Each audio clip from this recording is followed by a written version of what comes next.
Eh?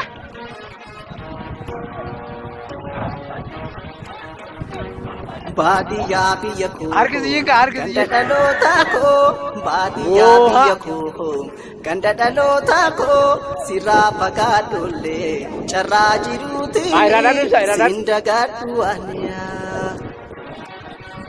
Baadiyyaa biyya koo ganda dhalootaa koo baadiyyaa biyya koo ganda dhalootaa koo sirraa fagaadhollee carraa jiruutiin siin dagaadhu aniyaa.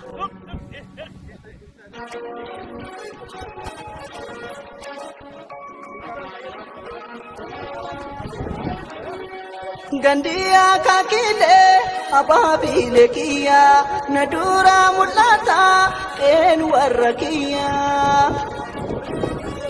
Gochoon keenya guddaan gubbaan faarachuunsaa yaadaan na mul'ata dallaa bal'oo keessaa. Tulaa galabaatiif gootaraan midhaanii fagoo na mul'atu tarree dhaabbatanii.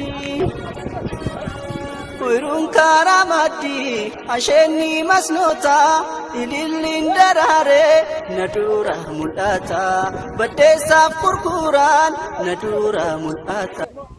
Baadiyyaa biyya koo ganda dhalootaa koo sirraa fagaadhollee carraa jiruutiin siin dagaadhu aniyaa. Baadiyyaa biyya koo ganda dhalootaa koo baadiyyaa biyya koo ganda dhalootaa koo sirraa fagaadhollee carraa jiruutiin siin dagaadhu aniyaa.